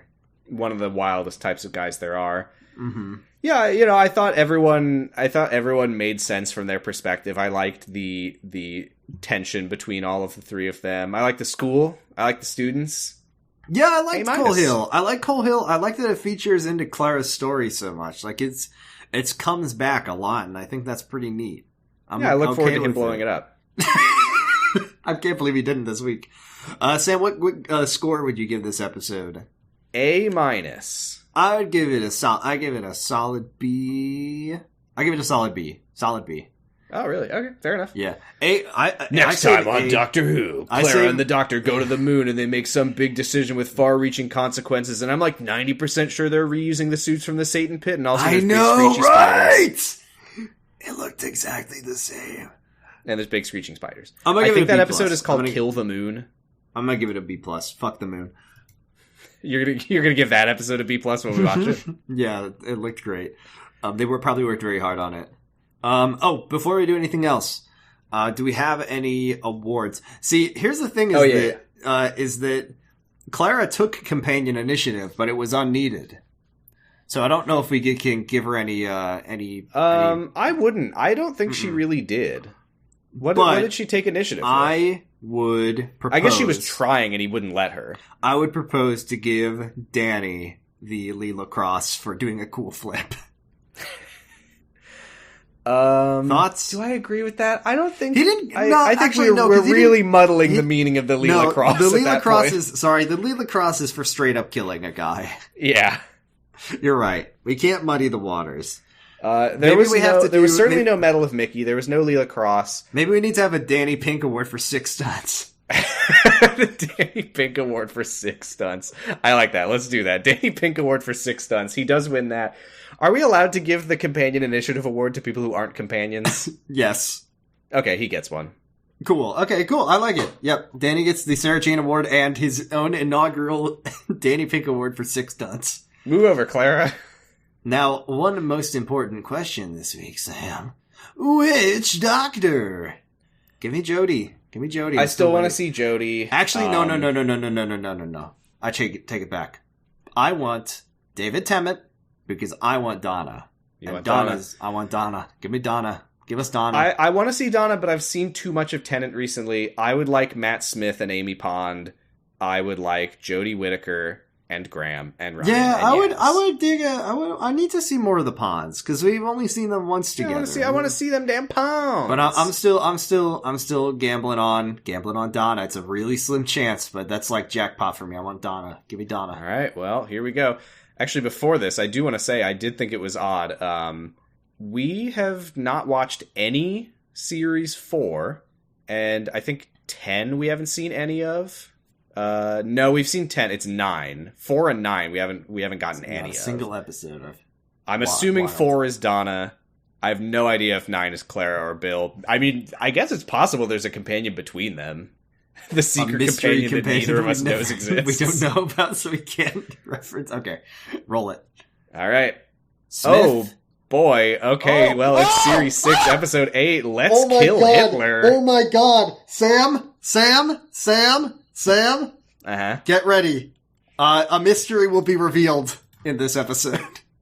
I don't know what you mean by that. Should I know what you mean by that? No, you won't know what you mean by that, but I'm just telling you that this episode resolves don't look it up. Stop. Turn it off. A big mystery will be resolved next week before you even know what it is. Actually, okay. I don't know if it is resolved. Something very silly happens in this episode that I am very excited for you to see. Well, I did see that we've got Amy, we've got Rory, and we've got River Song. Mm-hmm. That's all I saw, and I didn't see anything else. Of the episode, I feel like I remember telling you, I was like, when we started this podcast, of what episodes I really strongly remember, and I remember the one that's just Let's Kill Hitler, so. Okay, do you remember liking this episode? I don't think I liked it, but I think something something happens in it that's gonna have you really scratching your head. Okay, hey, that's fine, and I'm psyched to see the Ponds and River again. Unfortunately, I'm going to Doctor Who (real), the land of the Doctor, for 2 weeks. His name's not Rory Pond. We've probably been over this. His name is Rory Pond, no, his name's Rory Williams. Williams, yeah. I was like, wait, no. You're right. Rory Williams. But, yeah, sorry, I got very excited because I remembered that something fucking crazy happens in this episode. Okay, I won't look up anything about it until after I've watched it. I'll get my notes on who wrote it and directed it. Actually, no, I have that in my spreadsheet. Haha, yeah, what am I saying? You're good. But you have to sit on that for a couple weeks now. Well, unless you want to watch it. I might watch it early. Oh yeah, we will be off for a couple weeks. You're going to be out of town, and we won't be able to record any episodes in advance. I'm going to the Doctor Who real place. I didn't know it was real, but they made it real. Damn, they put England in real life. England from Doctor Who. What's next? England from Harry Potter. Bloody hell! All right. Well, that's exciting. I'm looking forward to watching that one. You should. I will. Okay. You're starting to make me nervous, but that's okay. Oh, no, it's fine. I mean, they're gonna kill Hitler in this one, and it'll fix everything. Woohoo! Oh, God, it's gonna be like the final conclusion of the episode is like, and that's why Hitler needs to kill all of those... Sorry, I'm looking a thing up, which is, apparently there's a prequel to Let's Kill Hitler written by Stephen Moffat. So is there like a mini-sode there may be some watch? kind of webisode. Okay, well, hey, I'm hands off on this. If you want to look into that and see if that's one that we should watch, let me know. I'll be careful. Or I mean, there's plenty of time for the Discord to let us know. If you think we should watch that, let us know. Mm-hmm. Anyways, well, that's exciting. I'm really looking forward to that one. But you know what else I'm looking forward to? Getting money. Money. God, I like getting money at patreon.com/pottingbros, where $1 gets you a mildly special Discord role marking you as a friend of the show. It gets you access to all of our bonus content. We got Doctor Who classic episodes that we reference all the time and confuse you if you don't listen to them. We've got stuff from when we were doing Secret Life of the American Teenager. We've got stuff from Kyle XY era. We've got High School Musical and stuff for some reason.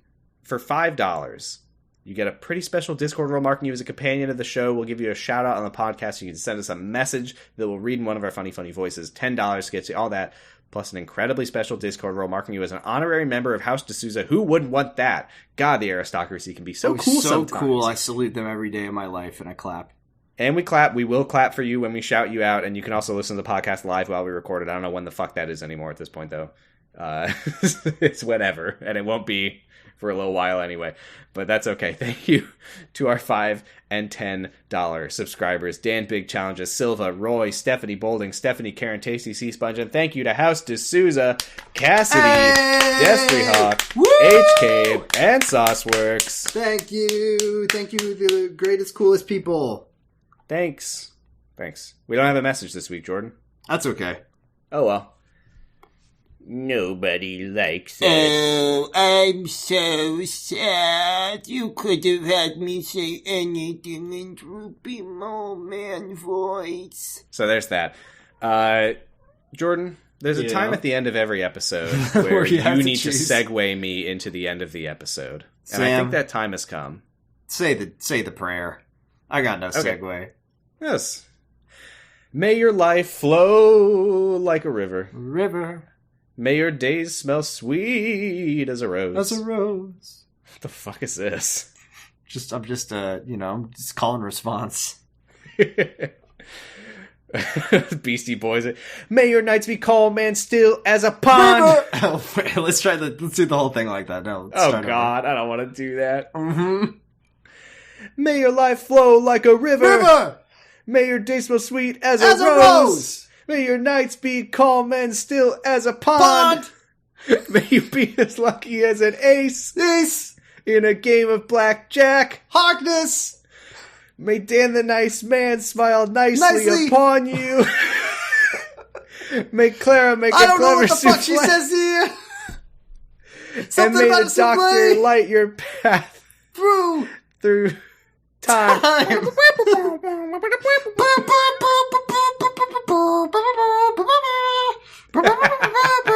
Doctor, bye. That sucked. I hated that. I don't ever want to do that again. I'm gonna cut it. The episode ended 10 minutes ago. Keep it. Bye, Doctor. Bye. Bye.